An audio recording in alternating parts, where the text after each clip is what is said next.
Instead of excuses, take action. You'll be surprised how often you accomplish what you thought was difficult. On some days, we end up regretting having made plans but never executing them. For some, we were not supported by others.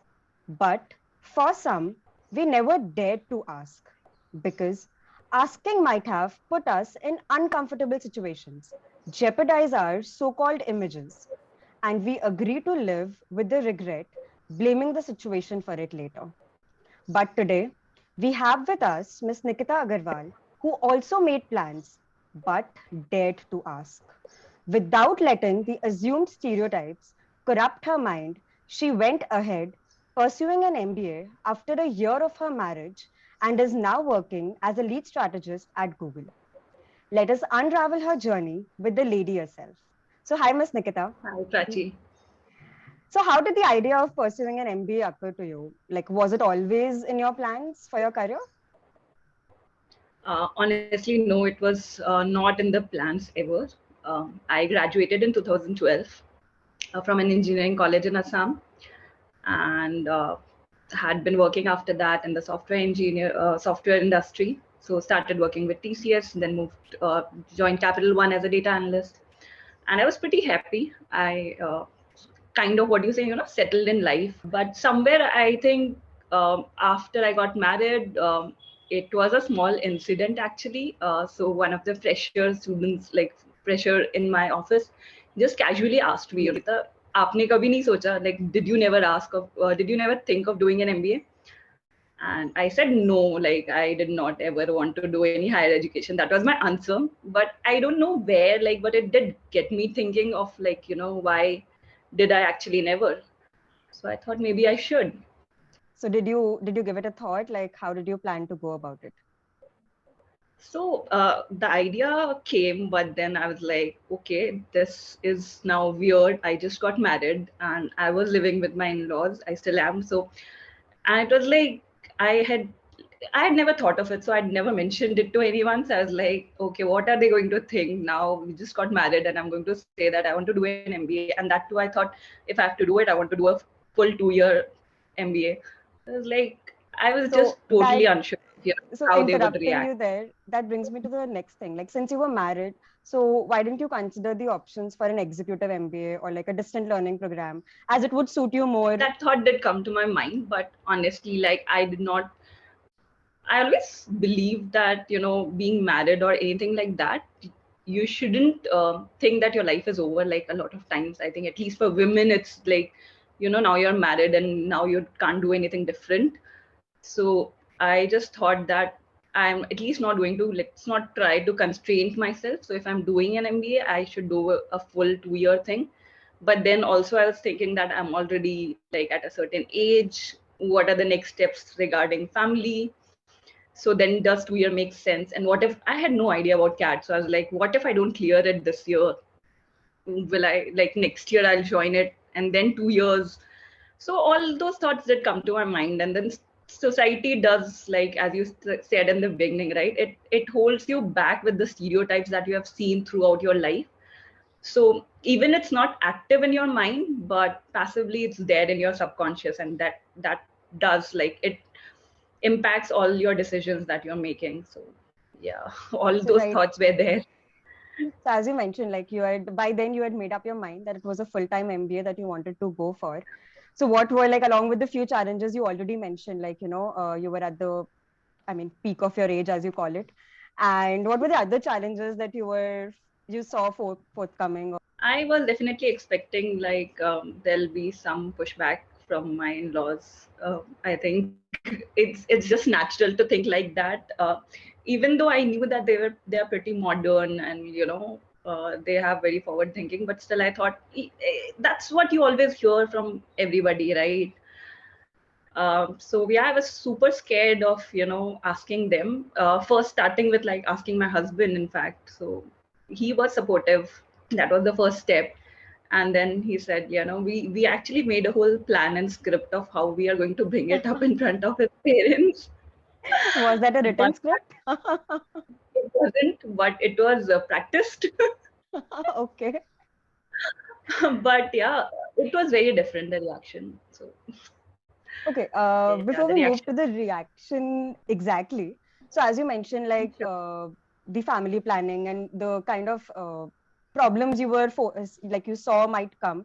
So, what were Yeah, your personal takes on those problems? Like, did you think they actually existed, or you could manage with them, or how did you, especially when you talk about family planning, because you were married and sure. you might yourself have some expectations. Maybe you and your husband both had some expectations for your family planning, or anything that you earlier saw forthcoming, but it suddenly, like, got disrupted with this idea of yours. So how did you convince yourself first? Sure. Yeah, it actually did, because in our head we have like a timeline that we create. This is going to happen now, and this is going to happen in 2 years, and then like this is next. And as I said, I never thought of higher education, so it was disruptive for me personally also. And that is where like the 2 years and 1 year, as I was saying, 2 years and you'll be 29, and then if you don't make it uh, to a good college this year, then another 2 years. So are we okay with that? And then like my thoughts were also like, okay, I'll do an MBA, let's say it happens, it works out, and what after that? Like I need to be stable in my job, so whatever job that I join after that, I have to make sure that I'm doing good. Again, like that whole stereotype around maternity leave, I was like, is it like okay that I'll join a job and then directly go on a, like in within a short time go on a maternity leave? So I was worried about all of that also, to be honest. But then yeah, I just thought that I don't want to regret it later. I think that is where everything changed. I just thought that 2 3 years down the line, I don't want to regret it, so let's just do it, and then things probably will fall in place, Right, and these are some hold. timelines that we define for ourselves, or the society defines for us, right? But these are not the timelines. So now, like, coming back to the actual conversation, the scripted conversation, so how did it actually go? It went very differently than what I thought it would. I think I was really scared. I had in my mind thought about, if they say no, or if they are not like okay with it. I was not sure what my reaction would be. I did not. I mean, both the things matter, right? You don't want to disrespect them or do something that they're not okay with, and also you don't want to blame somebody else for your life later. I think that is also very important. But yeah, that was all coming from, I think, the stereotype mindset that we initially talked about. So the conversation went very differently. They were in fact very happy about it. Like they were very encouraging. They said, if you want to do it, yeah, sure, like do it. It's such a good news. It'll be so nice. So it was Wow. completely different from what I expected. Wow, I mean, hearing that, it's a really nice thing, because that's not something we hear a lot. So That's true. That's that's true. really nice. Yeah. So so things fell in place, and you cleared your exam at once. And those were all in the happy path, and then you went to college. So, like, what were while you were pursuing your MBA, in fact, what reactions did you receive from the society? Like, Yeah, there were people, especially in distant family, who had comments like, this is not the right thing to do, and what about kids? Like, when are you going to plan a family? And so I think that is, yeah, that was there. But most shocking to me, I would say, was some reaction from women my age, when I told them I'm going for an MBA, and that too 2 years. So they could not understand how is that possible. I think because of like we don't hear it. It's not common. That's true. And I think because of that, it's just that I remember a colleague in office. She asked me, this question, that is your husband also an MBA? So she was trying to find a reason of why and how I'm doing an MBA after marriage, and I was like, no, it's just that I want to do it, and so I'm doing it. It's just, it doesn't have to be a very different kind of a reason why I'm doing it. So yeah, those hmm. reactions were there. I mean, okay, reactions from others, like when you hear it, sometimes it makes you question yourself also, because decisions are something we're never 100% sure about, right? Because these are some things we want for ourselves at that point in time, and we go about it. So when you heard these reactions, did it ever make you question yourself about, like, you were dealing with a long distance relationship? It was not easy on you as well, right? So how did Yeah. you manage all that? So honestly, a lot of difference comes from the people who are closest to you. So even though there would be comments or anything, questions from the society, if the closest people to you are supportive, like in this case, your husband, your partner, your parents-in-law, your own parents. So if these are the people who will matter the most. And if these people are supportive, if then everything gets so much easier. So I think I was very lucky. I'm very lucky to have that in my life. Um, I do acknowledge that in our society, still not everybody has that privilege. But yeah, in my case, I was lucky that it was all there. So a lot of these things became manageable. It was not easy, definitely, and that guilt would come. Those questions would come to your mind. If you're not there. And first year of IIM is like so busy. You don't have time for anything, for phone calls as well. So a long time would pass that I wouldn't have talked to people who mattered.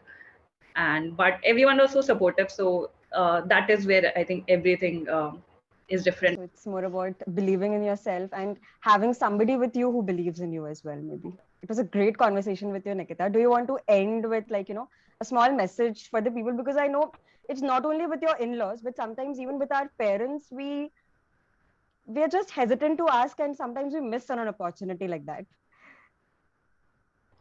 Yeah, I think my message would be reiterating, just ask, just take that first step. I think that's very important. Like, bring it to execution. A lot of things will come in your mind, things that you think that you want to do. And you might be holding sometimes yourself, and a lot of times other reasons, external reasons, other people accountable, or making like as an excuse. So instead of doing that, just ask, just make that first step, and maybe things will fall in place. Thanks a lot for being with us.